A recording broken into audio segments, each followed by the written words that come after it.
மராட்டிய மாநிலத்தைச் சேர்ந்த 36 வயதான ராகேஷ் ராஜேந்திரா என்பவருக்கும் 31 வயதான கௌரி என்பவருக்கும் கடந்த 2 ஆண்டுகளுக்கு முன்பு இரு வீட்டின் பெற்றோரால் நிச்சயம் செய்யப்பட்டு திருமணம் நடந்தது.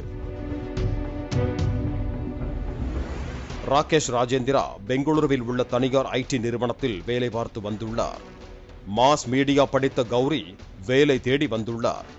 இந்த நிலையில் கடந்த மாதம் இருவரும் மும்பையில் இருந்து பெங்களூருவில் உள்ள தோட்டக்கம்மனஹள்ளி அம்பேத்கர் அபார்ட்மெண்டில் வாடகைக்கு குடிபெயர்ந்தனர்.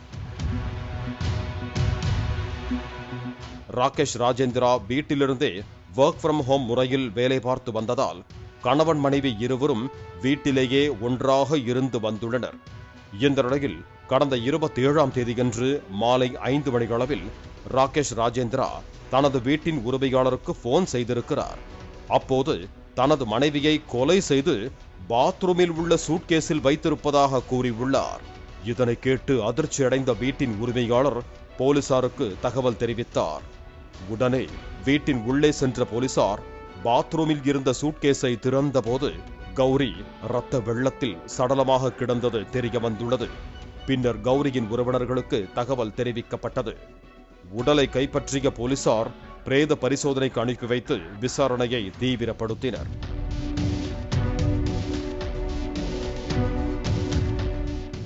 ராகேஷ் ராஜேந்திராவின் மொபைல் சிக்னலை வைத்து போலீசார் அவரை தேடி வந்த போது காரில் புனே அருகே சென்று கொண்டிருந்ததை அறிந்து அவரை மடக்கி பிடித்தனர். போலீசார் அவரிடம் நடத்திய விசாரணையில் சம்பவத்தன்று ராகேஷ் ராஜேந்திராவும் கௌரியும் இரவு உணவு சாப்பிடும் போது இருவருக்கும் இடையே சண்டை ஏற்பட்டதாக கூறப்படுகிறது. அப்போது ஆத்திரத்தில் பொறுமை இழந்த ராகேஷ் சமையல் அறையில் இருந்த கத்தியை எடுத்து மனைவியை 3 முறை குத்தியதாகவும் அதில் கௌரி இரத்த வெள்ளத்தில் சரிந்து உயிரிழந்ததாகவும் தெரிய வந்துள்ளது. மனைவியின் உடலை அப்புறப்படுத்த முயன்ற ராகேஷ் வீட்டில் இருந்த சூட்கேஸில் மனைவியின் சடலத்தை வைத்து காரில் எடுத்துச் செல்ல முயன்றுள்ளார். ஆனால் அது தோல்வியில் முடிந்ததால் சூட்கேஸை பாத்ரூமில் வைத்துவிட்டு காரில் தனது சொந்த ஊரான மும்பைக்கு தப்பிச் சென்றுள்ளார். அப்போது அவர் வீட்டின் உரிமையாளருக்கு தகவல் தெரிவித்ததும் பின்னர் போலீசார் அவரை புனேவில் வைத்து கைது செய்திருக்கிறார்கள்.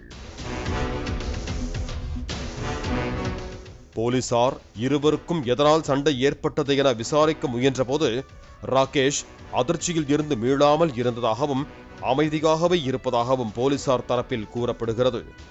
திருமணமாகி 2 வருடங்களே ஆன நிலையில் மனைவியை கொலை செய்து கணவர் சூட்கேஸில் அடைத்து வைத்த சம்பவம் பெரும் பரபரப்பை ஏற்படுத்தி இருக்கிறது.